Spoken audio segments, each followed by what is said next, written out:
this is Bonnie streaming from Awabakal and Warramai Land, and this is The Good Stuff on Newcastle Live. This is Good. Good stuff. The good stuff.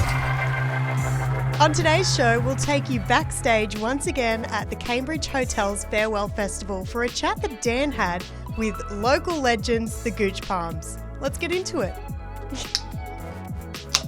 Newcastle Live.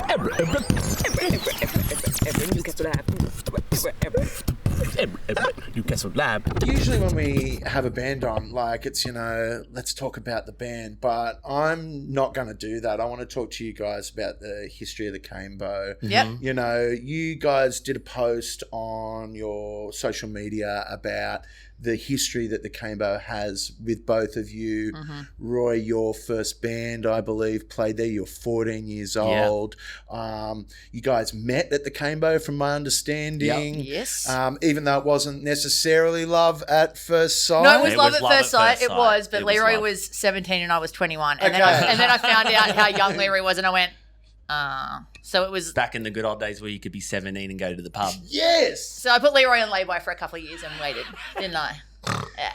How many times do you have to go to pay off? Like, was it just a lump often, sum? well, the friendship, every Remember little... having to do that at Kmart? That used to be a thing. Yeah. Lay-by set. Yeah. Anyway, sorry, derailed. And then chinos. That's what I really want to talk about today, and then we'll talk about the Gucci's in a minute. So no worries. let's talk about chinos. Like, anyone who went there remembers their night at chinos. So let's talk about how it started and what it became, because I don't think what you set out to, you didn't realise what it was going to be when you started setting it up. So let's talk about that.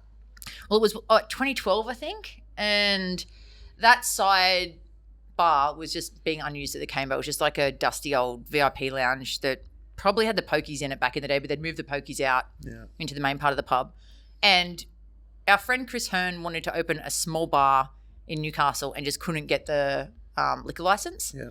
And we were like, well, while you're going through all that red tape and, it was a huge hassle for him, we were like, maybe we'll do something right now in this unused section of the Cambridge. We also knew that there was a real gap in the market in Newcastle for 150 cap room. Yeah, with a decent PA, a stage, because there was a lot of bands skipping Newcastle that was frustrating Kat and I, living here, because there just wasn't the spot to kind of put on a rock or punk night. So we just asked Nathan Grah, could we open up a bar and call it something completely different and open up the side with its own entrance and build a stage in there. And they let us do it. We brought some amazing bands. We had the OCs come through, a lot of good Sydney bands like Straight Arrows and all the little kind of garage punk bands. But I do remember Drew, the publican of the Cambridge Now, was working at the Prince Hotel at the time and came to Chino's. Oh, he was always wow. drinking there. So he was one of our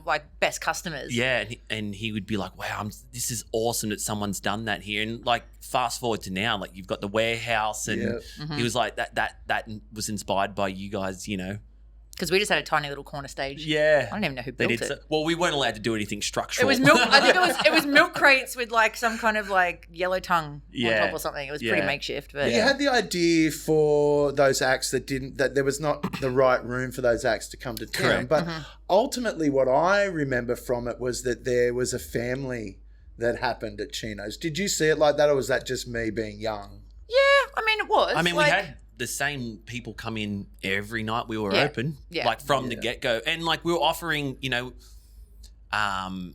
we made sure the bands got drink cards because we were in a band too, and I was doing sound, Kat was working at the bar, then sometimes I'd DJ. We did it the whole I was so bad at pouring a beer, oh my God. I'm still bad at it. I can't do it. I just, Yeah, but the amount of band, even BC from Dune Rats, his old band, the Kairos, played there, and he remembers me letting him in, because they couldn't play in the big room, so they just wouldn't have come. Yeah. So it was bringing bands from Brisbane, Melbourne, Sydney, and internationally, to come and play, and we were putting shows on Tuesday nights, which wasn't happening. Yeah. And as quickly as it came, it burned out because, we didn't have the money to kind of sustain it. But I feel like it sparked to what it kind of turned into now. I have to agree. Yeah. And then, you've both been and played at many gigs at the Cambo, but you wrote in this social media post that the Gucci's played, who we're going to see later today, you played more gigs at the Cambo than anywhere else 100%, in the world. yeah. And 100%. Newcastle was part of, like, it wasn't a cultural cringe to you, I don't feel, the being from Newcastle and embracing Newcastle. No, we embraced it. Yeah, no, we did.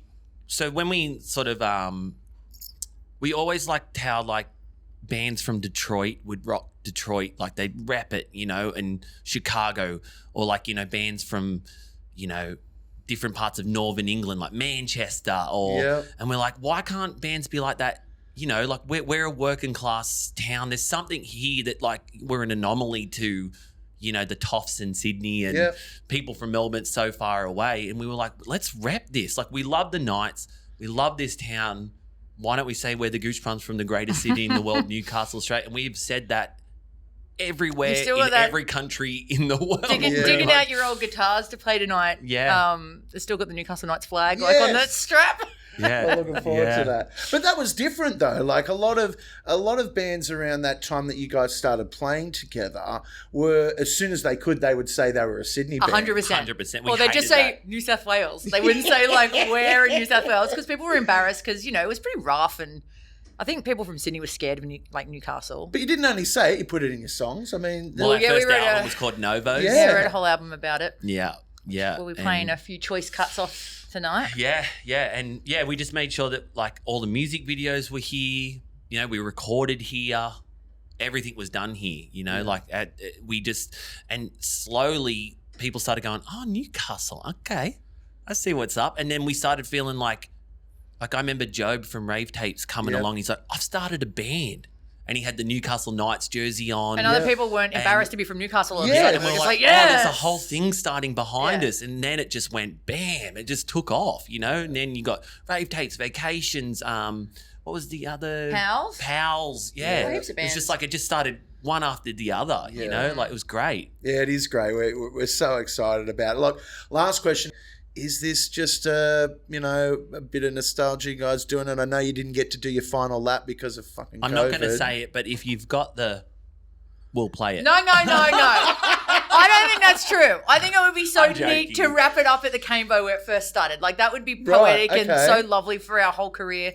But that being said, we're the worst. So I don't know. Well, to be honest, like a lot of people have joked and said that we're doing the John Farnham, but at the same time, the pandemic did stop us from ever doing our last tour. So we haven't retired yet. Okay. Yeah. We're just kind of going through But this potentially There's a may loophole. also be the last ever one. That's what we said last year in Brisbane. Okay. Yeah. Yeah, but this one's super good. Like Cambo, you're not going to say no, are you? So Well, I'm looking forward to the 3 anthologies that come out. Right? Yeah, right? I'll laugh on them. Yeah. Thanks so much. Thank you for having us. Cheers. Appreciate Cheers. it. Thank you. Cheers.